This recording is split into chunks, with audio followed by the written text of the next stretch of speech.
Well, next up, I see our next speaker, Dr. Daniel Shin. Let's go ahead and do his intro and bring him in. Dr. Daniel was valedictorian of his high school, went to Yale for philosophy, then University of Pittsburgh for medical school, and then USC for urology residency. 15 years of higher education. And after all of that, he watched the majority of his surgeon's salary get consumed by taxes and living costs. He experienced burnout in a healthcare system that prioritized metrics over patients. So he pivoted and built a real estate portfolio worth over $9 million. He wrote about the whole journey on the Darwinian Doctor blog, and now through his real estate firm, he brings these opportunities to other physicians. Today, he's talking about capital deployment, asymmetric bets, and using AI to screen deals and stress test assumptions. He's going to show you how to stop saving like a doctor and start deploying like an investor. This is how you build durable wealth beyond a paycheck. Hey everyone, how's it going? Thank you so much for the kind introduction, Rachel. Can everyone hear me okay? Just let me know, I guess, in the chat or someone will notify me if Loud and the. clear. You're Okay. good, friend. Yes. Okay, perfect. So, um, thanks for the kind words. I do have a presentation and we don't have a lot of time, so I think I'll just jump right in and then we can talk more and chit chat sort of after the presentation. And I think I've got, if I time it right, I think I've got about 2 minutes per slide. So we'll see how we do. Let's see here. All right. Let's see if this works.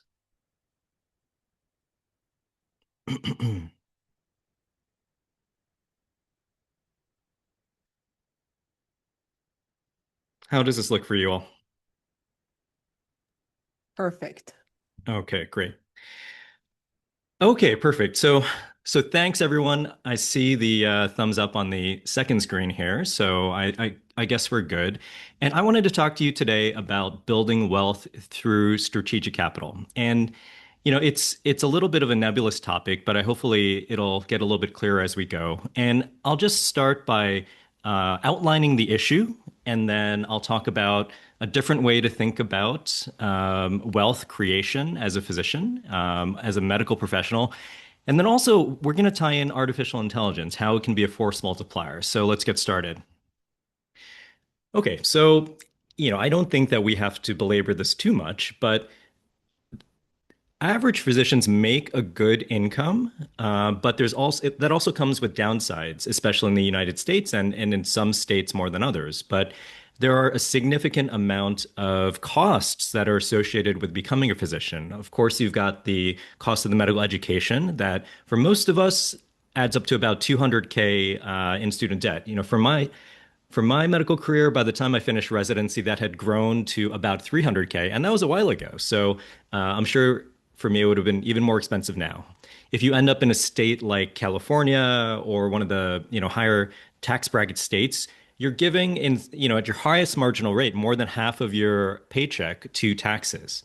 And then also there are some significant lifestyle inflation aspects to consider. By the time you've deferred 15 years of your life towards medical education and training, a lot of times society expects and you feel that you're owed a bit of lifestyle inflation as well, and that can be very expensive. So by the time I was a couple years into my attending career, I calculated and I posted this on my blog. You could see the breakdown, but I was spending over $28,000 a month. And that seems crazy, but it's not when you consider all of these costs. All right.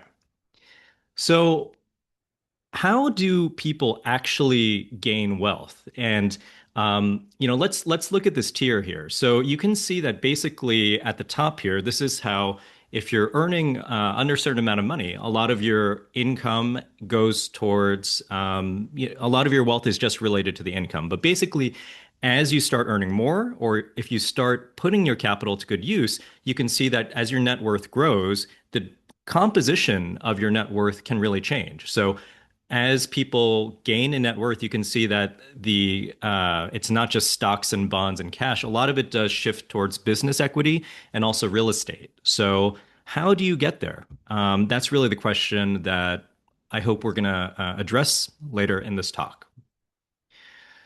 So, the thing is, most physicians, especially if you're full time, uh, your time is not your own. And in fact, most of us say we're a full-time physician, but we know that that doesn't mean just 40 hours a week. The average physician, when they look at it, is working 50 hours a week, and many surgeons and many busy primary care docs are working 60 hours. So how much time does that really leave you to think about things other than your clinical practice? Not much. This was exactly the situation that I found myself in when I was about 2 or 3 years into it. I was working about 60 hours a week, and I drove 10 hours a week on top of that. I was in Southern California, living in LA, working in Orange County, and in some of the instances when I was covering the Irvine Hospital, I would find myself in 2 hours of traffic on the way back. And this was the same time when we had a very significant, our lifestyle was expanding. We had two kids at this time. They were both in daycare, and we had tremendous costs. It really felt that there was about 0% control over my time as well. So, this was a golden handcuff era, but I made a calculated pivot, and so can you, to start making the shift. And for me, that was education. You are all receiving education now in terms of investing and different ways of thinking about wealth creation. And I actually sold some stocks, and after a lot of education about real estate, started buying real estate. That was my pivot, the way that I chose to leverage my income to create wealth. I built a 30-unit real estate portfolio. I leveraged a lot of tax savings, and I converted to locums eventually a few years ago to really gain more control over my time. A couple of years ago, I created Cereus Real Estate, which is the main business that I spend a lot of time in now, and I allocate capital towards great real estate deals. So the thing about this transition is that it created some risk in our lives, right? So every decision along the way is creating risk. So even the choice of allocating time after hours towards reading about investing in real estate, that is a risk, right? It's taking away from your family time. Certainly changing your career style from full-time to locums is a huge risk. There are pluses and minuses, of course. And of course, you have to put capital at risk to make money. So the thing about risk is that, especially as doctors, we are trained to avoid it, right? A lot of our choices are trying to minimize risk for the maximal gain. But the problem is when it comes to money, that really limits your upside. So we have to go from a paradigm of uninformed risk when we consider investing to be gambling to intelligent capital risk, where this is thesis driven. We're modeling decisions about how they're going to go, and we're diversifying, and we're going from basically an emotional entry and exit of deals where we're selling we're selling low and buying high, to these projects that are characterized by discipline, hold periods, and basically a really structured way of looking at it. So this is the thing. So in an ideal world, you are risking capital in a way that can gain you an asymmetric return. So let's think about it this way. So in your average index fund, historically, for the Vanguard Total Stock Market Index, you're looking at an 8 to 10% return for your money. An asymmetric bet is one where I would consider you risking a similar amount of capital for a higher potential return, maybe a little bit higher risk in the investment, but a much higher potential return. Your average well-constructed real estate deal is all about that. You're basically risking some equity to buy and renovate a property, but you can see on this chart that can create a significant magnification of the value of that property and therefore an increase in your net worth. This is the whole basis of how value add real estate works, whether you're dealing with an apartment complex or even a single family home that you've bought and renovated yourself. When you introduce leverage into the mix, when you're using mortgages, that increases the risk profile even more, but it can magnify your gains even more than that.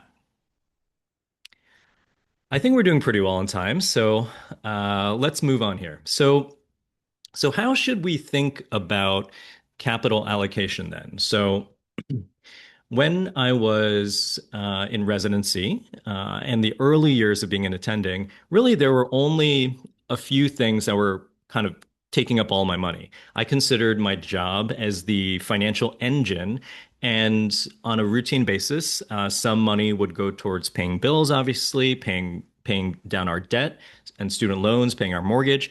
And then some was going into the market, into basically index funds and retirement funds. That is what is referred to over the last few decades as the traditional way to invest your money, right? So the way that I shifted my thinking now is that given that there's a potential for asymmetric returns in real estate in a tax advantage manner, now we split our income and invest it in a more kind of even way between real estate and index funds. We still invest in index funds. I think I calculated it recently as I do sort of on a fairly routine basis. And I think just over half of our net worth is still in broadly diversified index funds between retirement funds and taxable brokerage accounts. And, of course, now we have a significant amount of real estate holdings. So we still fund the index funds because there are a lot of benefits to the ease of passive investing in that way. But we also put stuff towards real estate, both passively and actively. And then you can see that as you get more bandwidth in your life, you can start putting and investing in business equity. So that can be in other people's businesses, as I think the talk was just preceding, or that can be in a business that you're creating on your own. Maybe you are creating your own business using the help of AI. That's not the topic of this conversation, but it's certainly a very viable way of thinking about AI. It's a force multiplier, and you can do things that you can never have done on your own before. Okay, and of course, at the bottom of that, some cash reserves. So let's start thinking of our income as not just the engine of our financial growth, but really the fuel that is going to power other engines, your stocks and your equities engine, your real estate engine, and your business engine. All right. Okay. So we've talked about it a little bit. Let's continue the conversation about AI as a force multiplier. So I've been living this over the last week or two, specifically because there's been a lot of hype around some recent. They're really AI wrappers, but they're allowing you to do ever more productivity through AI agents, agentic AI agents, and I've been trying to set that up. It's been taking a lot of time and sleep away from me, but I'm really starting to see the value of AI even more as a force multiplier. ChatGPT, similar to Spotify, does this end of the year report where it says, where are you in terms of the worldwide users of ChatGPT? I was in the top 0.1%. And that's through using it in all of my businesses, talking with it. It's my counselor, my therapist. But that is a very structured one-on-one thing. You give it a request, it gives you a response, and then you go from there. The thing about AI systems now is that we're getting to an age and a part in the technology evolution where they're really like real assistants. Think of them like interns or even consultants, where you give them a task and you can let them run on it and then come back and you see the result of the project. So, in any case, getting a little bit off topic here, but let's talk about AI as a force multiplier. Whereas it used to be you sitting with a literal printout of a deal with the financial documents, the CoStar report that talks about how much supply and demand there is for apartment units. It's really you plus AI right now. And it is going to multiply your efficacy in reviewing deals like never before. So I think this really is a real comparison where it used to take, if you really knew what you're doing, you could probably go through a deal in just a couple hours, 1 hour or 2 hours if you're being really, really thorough. Now you can get AI assistants to analyze it in 30 seconds. That's not an exaggeration. The thing is, I don't think we're yet in a point where you can just 100% trust. So you have to have enough knowledge and education to interpret the results. But that comparison of how long it takes a human and an AI program to analyze things is very real. So let's move on to this. So how do we use that in practice? So say you have done some basic education in understanding how real estate investment works. You know what it means to have some equity in a deal and some leverage. You understand what kind of mortgages you can get. You understand terms like capitalization rate and cash flow and internal rate of return. But still, we are in a time period where you're probably going to be thrown a million different deals. There are a lot of interesting things going on right now in multifamily real estate where it might be potentially the best window to put capital back into multifamily since the great financial crisis because of what happened and the aftermath of the interest rate rise in 2022. A lot of deals from that time period have unfortunately fallen apart, but it's potentially a great time to get back into that space. But with lots of availability of deals, it almost is like you're just being thrown too many good things. And when most people get overwhelmed by information, what happens is that you end up just doing nothing, right? How many of you have been sitting, and you're essentially in a state of paralysis when there's just so much information flowing towards you? When we're interacting with patients, we try to break it down, right? We break it down into steps and make it sort of a digestible flow of information when we're explaining pathology or surgical decision or anything like that. But when you're thrown too much, the natural reflex is just to shut down. But the thing is, with artificial intelligence now, you can augment your ability to process tons of information. And I would say personally that the ability of AI to really thoughtfully analyze a deal has improved significantly. It's still not perfect, but compared to a year ago, when you would put a deck, which is essentially a deal analysis, into an AI program a year ago, it would spit out nonsense. It would be like, this is horrible because it's because of this reason and this reason, and it was just wrong. It would hallucinate. It would not have the ability to interpret the charts and the projections. It's much better now, and also we have the ability to custom make deal analysis tools like never before. Um, so we're increasingly having the ability to take that fire hose of information and filter it using AI until it is a digestible, basically, plan where it says, for your risk tolerance and what you like and the places you like to invest, this is a thumbs up or a thumbs down. So additionally, when you're trying to analyze a risk in a deal, it's really not, we like to break it down into a concrete return, right? When you're looking at a deal, and I do this when I'm basically projecting returns for my investors. I give them a specific number, right? I said, based on our best projections, you're likely to return a 15% IRR, which is equivalent to like a 20% annual return over 5 years, right? Honestly, in reality, over the course of the next 5 years, will every variable exactly match the hundreds of variables that are used to generate that exact 20% return? Of course not, right?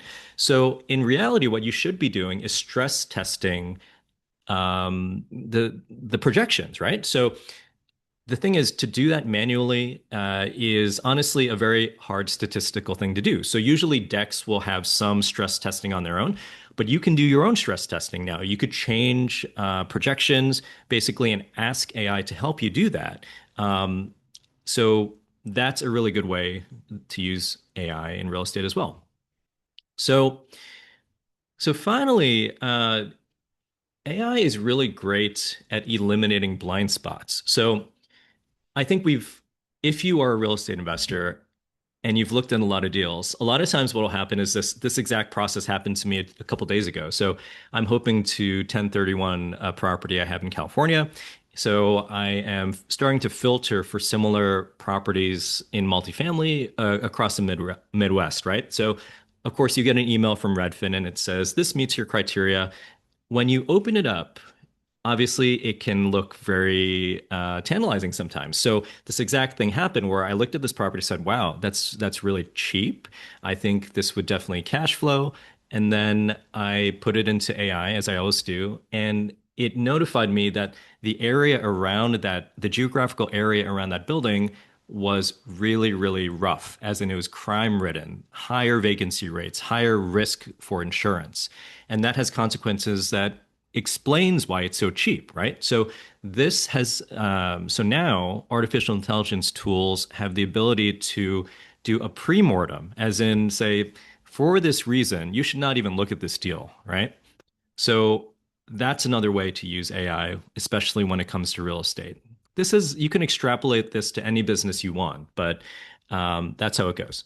So, in terms of Cereus Real Estate, I am looking forward to incorporating artificial intelligence ever more into the business, and not in a way to cut corners, but to really augment the quality of deal analysis to make sure that every point in the process is as good as it can be. And honestly, so what I'm learning is that we're a couple of years in, and we've deployed about 6 million of capital now. And what I'm learning is that the ability to do an excellent job at every stage is limited by capital. So you can't start out a business. And this is a lot of you who have started businesses probably run into this on your own where you are doing everything initially, right? But you are one person. You cannot do everything to the capability as if you had a 12-person team, but you can't afford a 12-person team in the morning.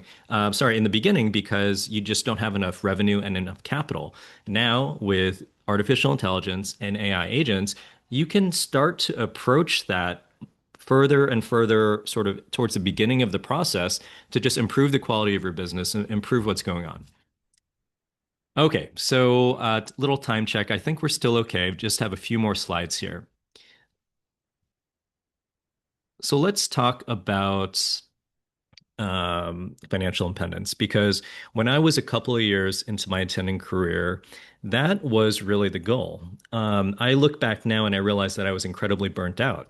The 60 hours a week plus the 10 hours of driving plus being on call on the weekends and not seeing my kids, I was very burned out. So a lot of what I was going for initially was financial independence, but I didn't want the bare bones financial independence. I didn't want lean fire. I didn't even want fat fire. I wanted mo fire, which is morbidly obese financial freedom, financial independence. That was a level of independence that I was going for. So, initially, the when you're thinking about ways to get to financial independence, most people take it from a position of scarcity where you have to put 50% of your income towards stocks and bonds, and you wait 30 years, and it has multiplied enough at an 8 to 10% return so that you have enough to take out 4% a year. And by the 4% rule, you are financially free.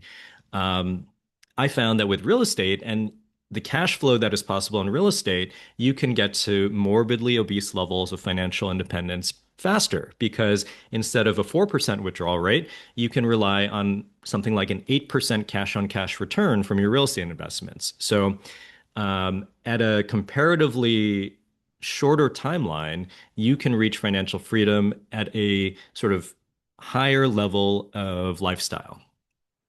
So that's a MoFire framework. Okay.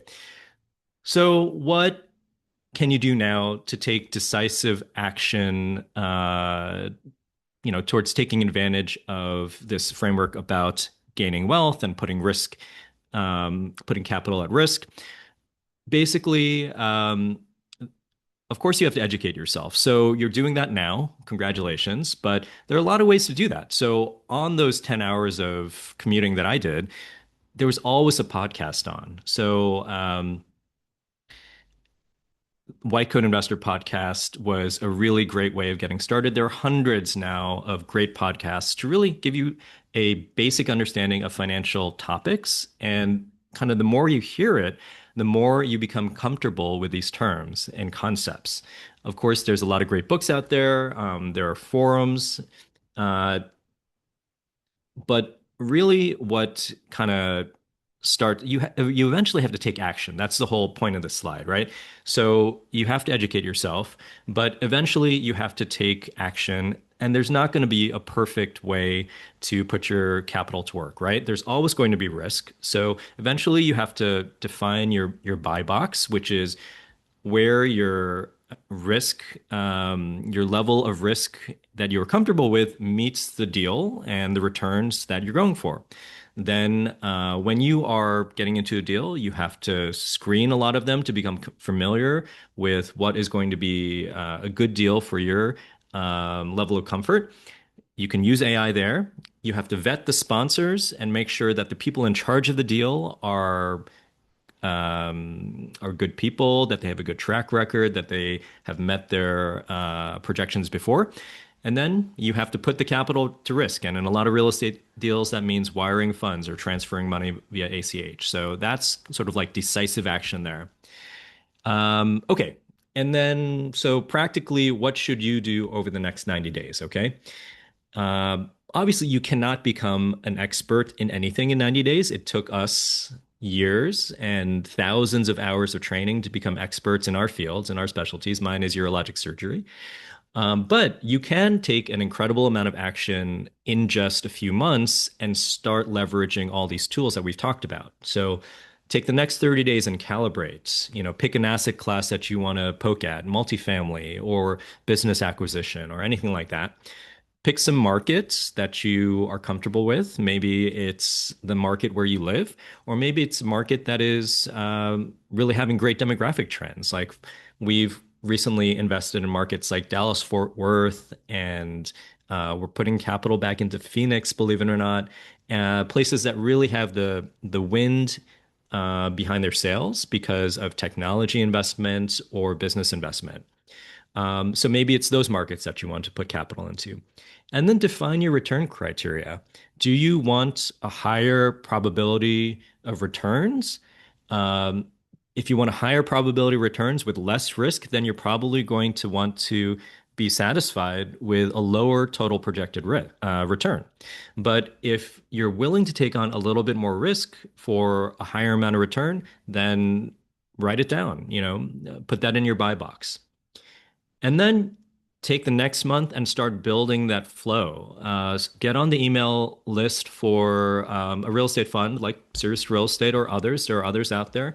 And then you'll start getting deals. You'll start learning what it takes to analyze a deal. Of course, use AI to help you with that. And then, I would say one thing that isn't on here is talk to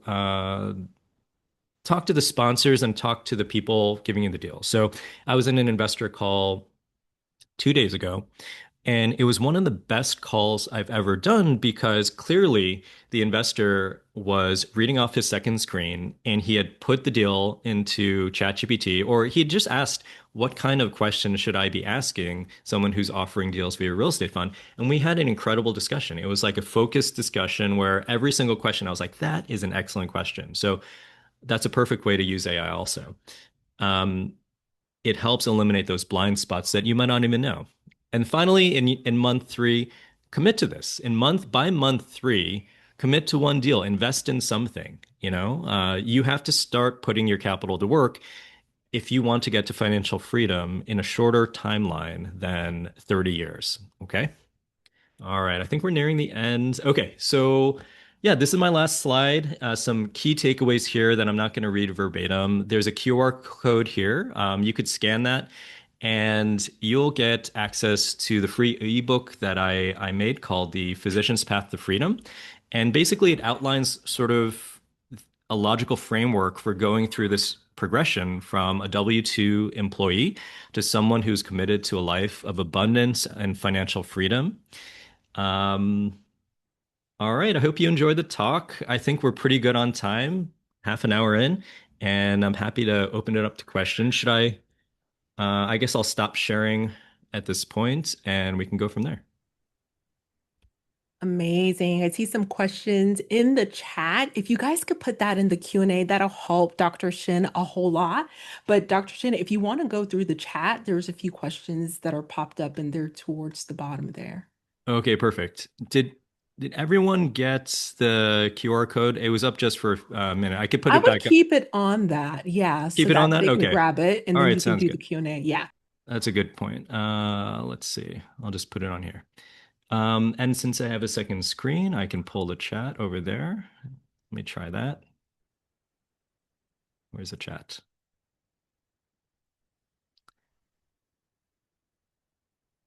There we go. Okay, good. So let's go up to the talk. At the top, I mean. I'm gonna start at 3 o'clock.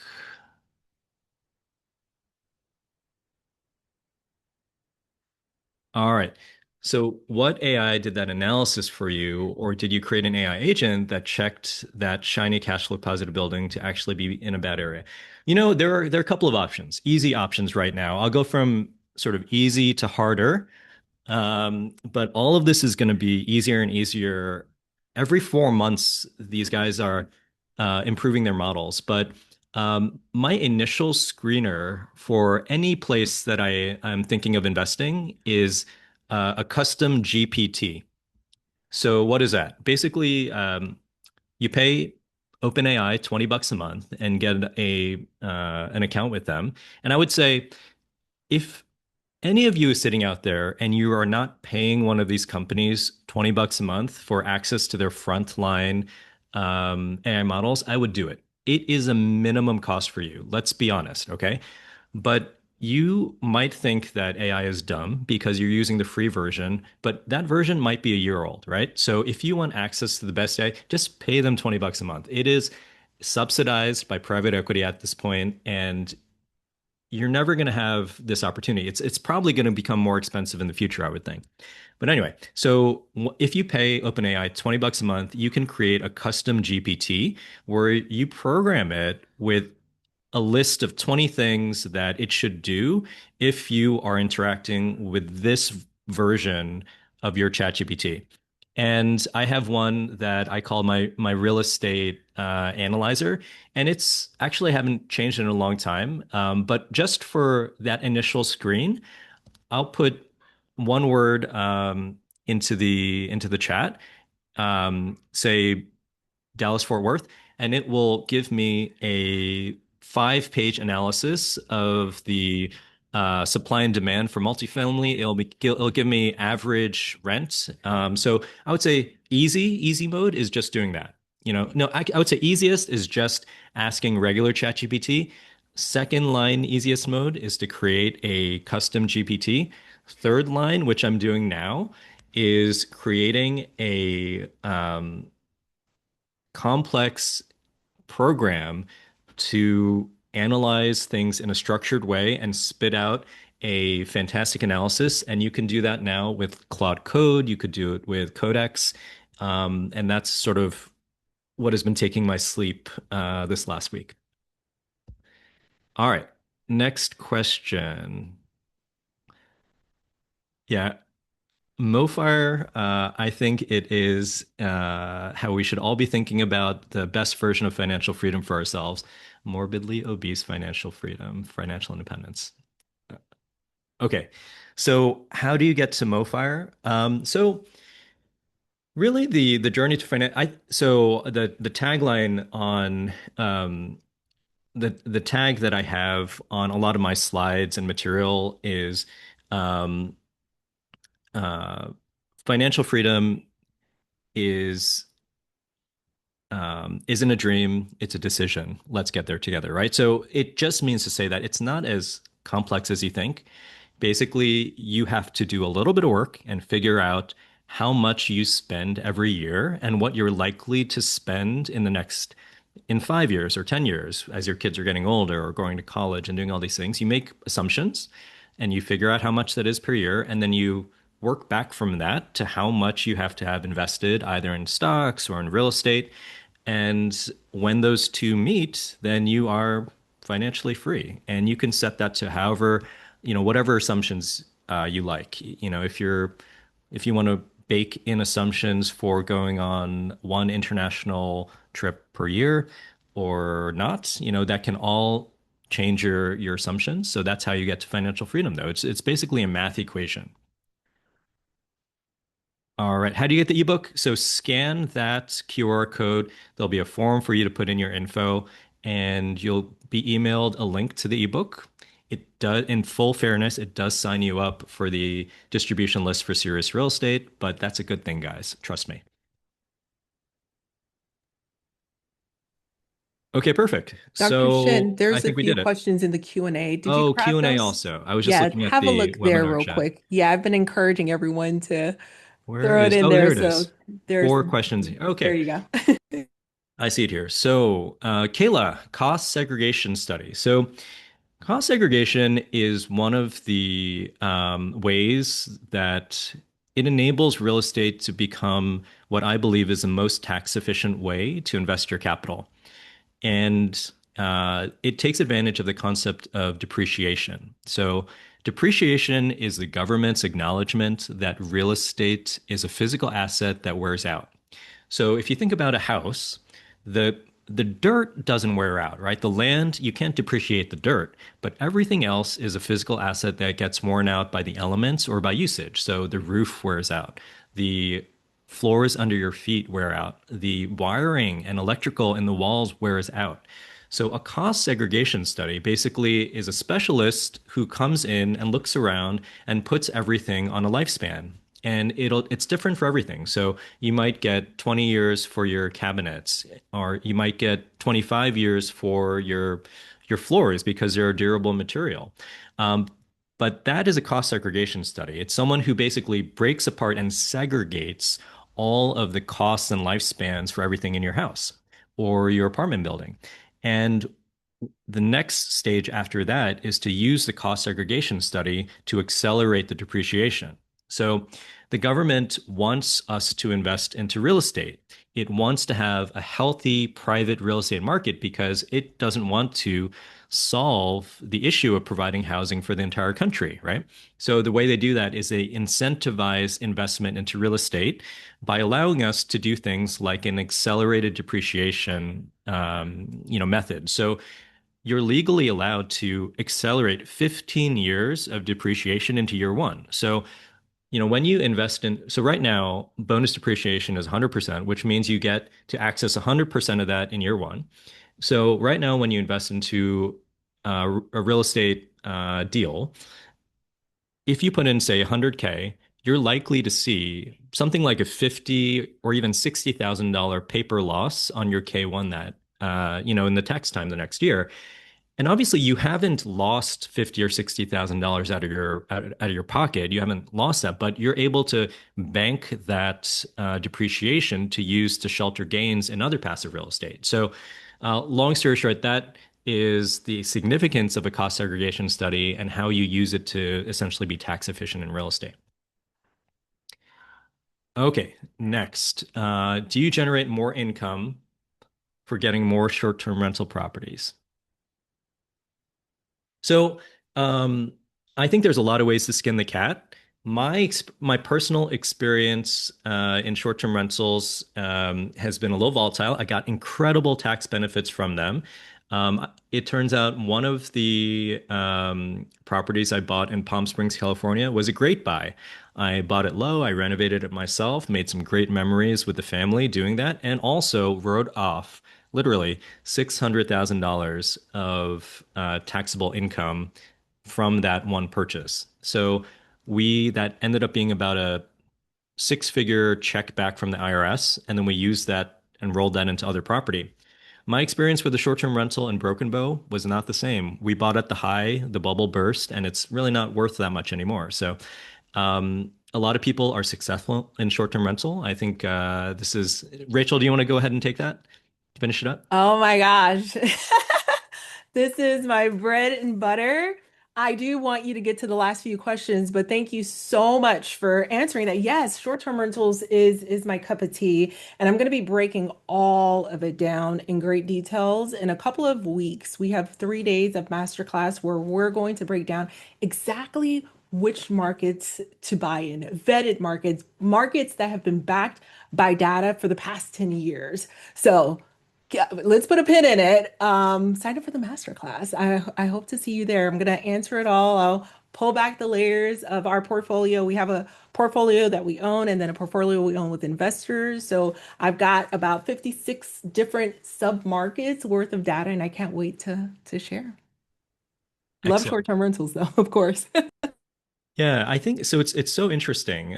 So whenever you see a lot of people really being upset about an asset class, just keep an eye out because that probably means that it's a good time to start putting money into that soon. So, you know the you know the saying, when your taxi driver starts giving you stock advice, that might be the time to get out. The reverse is also true. When you have everyone saying, "Oh my gosh, this is horrible. You should, stay away from this." If you wait long enough, that probably means that you're going to be at the bottom of that cycle. So for multifamily real estate, just to give you a little insight into it, in 2022, we were at a high. We're probably at the low now. It might be the same in some markets for short-term rentals. It's certainly a really cheap time to buy a short-term rental in Broken Bow, for example. And I reran the numbers. If I had bought at the numbers that my house there is worth now, it would be cash flow positive, but it's not because I paid too much for it. So everyone has some pluses and minuses in their portfolio. Okay, so real quick, should I start real estate during residency? So I've run into this problem a lot, and my answer is that I want you, as a resident, to spend most of your time and energy towards becoming the most well-trained, amazing physician that you can be. The reason is this: there is nothing that can replace your medical degree. And it is such a cheat code for life because I'll give you a little insight into my life right now. So I do locum tenens 1 week a month. I love it. I didn't train for 15 years to completely give up medicine. I love practicing medicine. I just don't want it to be 100% of my life, right? Locum tenens allows me to practice as a urologist in places that really need care. And it is an incredible source of income still, and it's so time efficient that obviously would not be possible. But for 1 week of my life, I can make multiples of what an average person can make in a year. And um, 1 week of my life every month, that is. And you cannot do that in many other professions. And so many doors open to you in business and in life, whatever you want to do, when you have the medical degree behind you. And of course, it can make you affect so many people, so many of your patients in a positive way. So that is your number one. But start thinking about things like real estate and investing and start studying it. The fact is it's difficult to really start going with real estate, no matter what anyone says, unless you have the income of being an attending physician. No matter what anyone says. You don't want to get into this if you don't have a significant income to shelter the ups and downs. Finally, bought a building to put it out for rent, but has not rented. Feel like I'm losing money. Should I continue to wait it out? Okay. So I'm also strongly opinion about this, but it all depends on your ability to take the losses. So I recently was talking to someone at a conference that has done well with their real estate investment. However, they um, are in a situation right now where they're losing money each month from their checking account. So they're cash flow negative. When you count everything, like they're paying down principal, they're getting some appreciation, they're netting positive, right? But they're very, very stressed out because on a month to month basis, the losses of cash flow are really stressing out their lifestyle. And in that case, I told the guy to sell it because, I mean, this guy was about to get divorced because of how much stress this real estate property is putting on their marriage. It's not worth it. Okay. So it's all about how you have, do you have the ability to basically weather the cash flow negativity or not? All right, I think that's it. You got it, Dr. Shin. Guys, can we give a round of applause for Dr. Shin? I want to see some emojis and start dropping in the chat. What's one takeaway for me? It's Mo Fire. Okay. I'm like, yes, Mo Fire. Mo Fire. I am here for it. Thank you. Thank you. Oh my gosh, Dr. Shin, that was amazing. Thank you so much, Dr. Gainsborough, for inviting me. I really had a nice time talking to your audience. Looks like a great group Oh, look at of all the great hearts. cohort. Thank you so much, Yes. guys.